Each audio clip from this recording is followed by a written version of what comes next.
eligible. And since none of them could graduate anyway, you are all expurgated.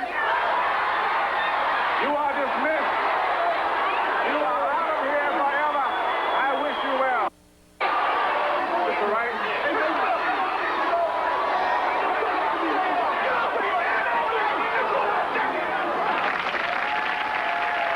Now, that is, as you know, Morgan Freeman, a very talented actor. Let's meet the man that he's portraying in the movie Lean on Me, Mr. Joe Clark.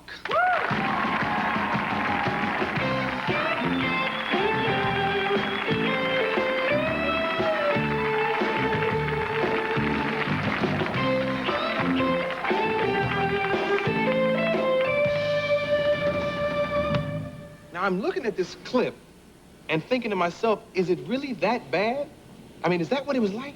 Things were pretty bad, deplorable, despicable, and a change had to take place expeditiously. And that's what occurred. Now, how did you go about bringing that change? Well, I went about it with my famed bullhorn and the implement of peace, my baseball bat. And oftentimes, people ask me, why the bullhorn?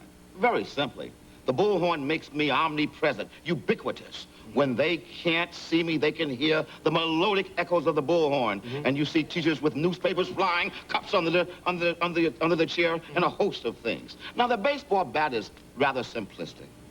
It simply means, young people, it's your turn at bat. What are you going to do? Strike out or hit a home run? Yeah. But it also might mean, oh, you hoodlums, you thugs, you pathological deviants. We are sick of you, and if you don't stop it, we're gonna beat the defecation out of you.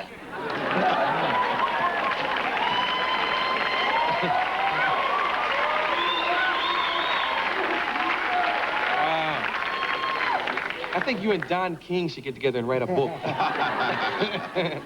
That's so it was that tough, because Ed used to teach, right? Yeah, I taught. Was it that bad with you, man? It was pretty bad where I was, yeah. In Youngstown, it got bad. It was, you know, no joke. Did you ever have threats against your life? I mean, if the school is really as tough as it looks, a lot of brothers got their own bats. You know, it wasn't so much of the bats. I was worried about the Uzis. Oh, really? And the hand grenades and the bombs. But quite honestly, I found out that young people want leadership. They want direction. They want parameters within which to function. And if you give them that, I found out that they will respect that and abide by those particular expectations that you have of them. Okay, now that sounds great, okay? But it's hard for me to believe that there's a kid out back snorting some coke on the back of his hand who wants what you just described. Yes, I found that even the worst element ever imaginable, because most of them are in dire straits simply because they don't have leadership. They don't have good, strong males especially to lead and guide them and help them meander through obstacle-strewn courses. And I've found 9 times out of 10, whenever someone gives them that leadership, they adjust to it quickly. That's been the experience I've had. Okay, we'll take a commercial and we'll come right back. You're an interesting man to talk to. I got some more questions for you. We'll be right back with Joe Clark.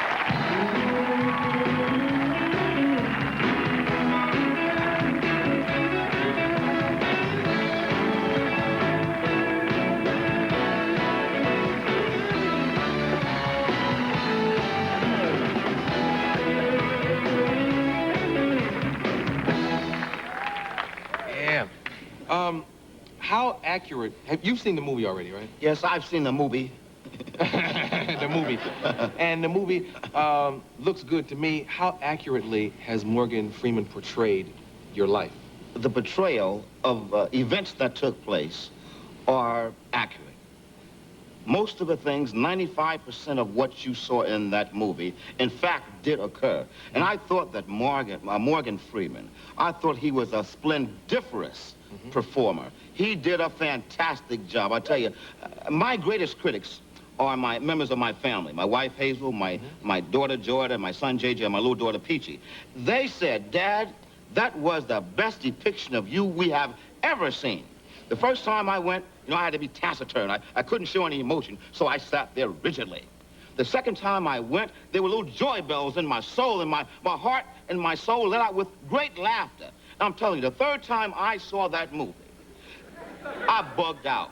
I cracked up. The flip was bad.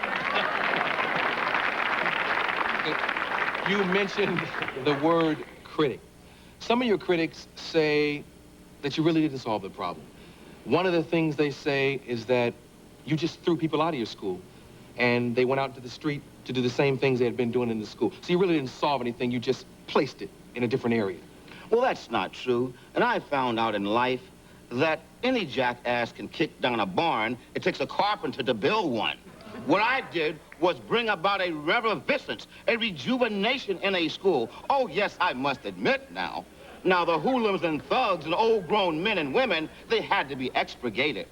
But the school was for nice young people who remained there and did a fantastic job. I commend them.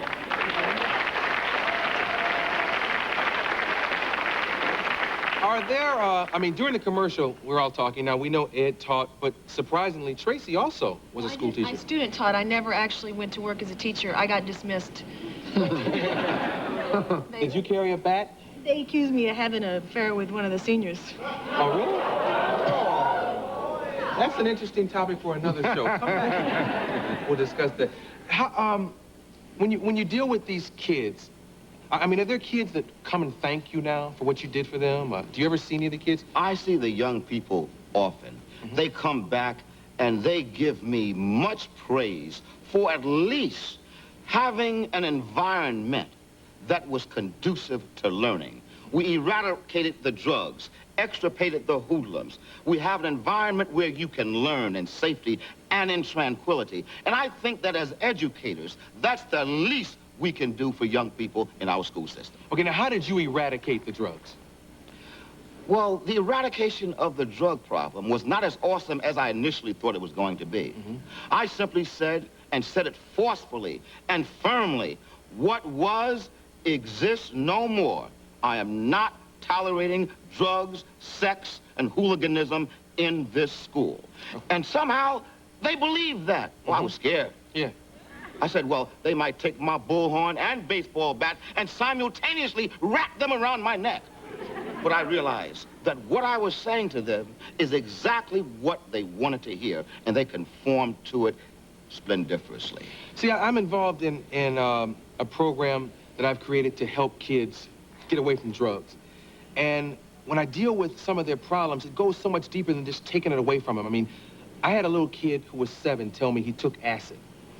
And he took acid because of family problems, because of sexual abuse, different things. I mean, isn't it so much deeper? Yeah, there are problems that are indigenous to why young people get involved with drugs. Number one, as I can ascertain as I travel throughout this nation, the number one problem is the fact that in our inner cities, we don't have good role models. We don't have the Arsenio Halls who serve as an impeccable role model for young black males.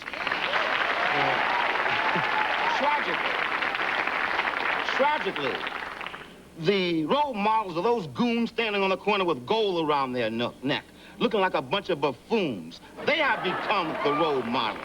And until such time as strong black men go and help black women who are tired, I've often said that if it wasn't for black women, our race would have perished a long time ago. They need strong black men. We need that. And until we get strong black men to assist our women in our inner cities, we are headed for a rendezvous with oblivion as a race. Are there things going on in the schools that we would never imagine? Like, I'm sure there's stuff, when I watch this, I'm sure there's stuff that goes on that we probably wouldn't even believe. Tell me about those kind of things. Well, we have brought about a rejuvenation at our school. Our school is a unique inner city school. We don't have the problems, some of the problems that the others have. But let's just talk about some of the things I've heard of and seen. The drug problem is pervasive in our inner city schools. It's also pervasive in suburbia, but they cover it up. We have very serious academic problems. We have problems of incest. We have problems of rape, truancy, alcoholism, family breakdowns, ad infinitum. The problems are massive. And oftentimes, as principals and educators, we never get to the real issue, which happens to be educating young people. We have a big job ahead of us, man. I thank you for your part. Thank you. Mr. Joe Clark. We'll be right back with Thelma Houston and the Winans.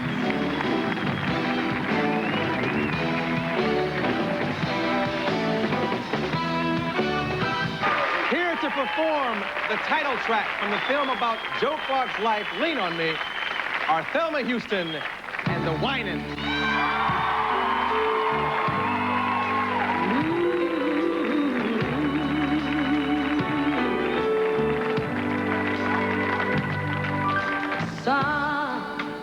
Sometimes in our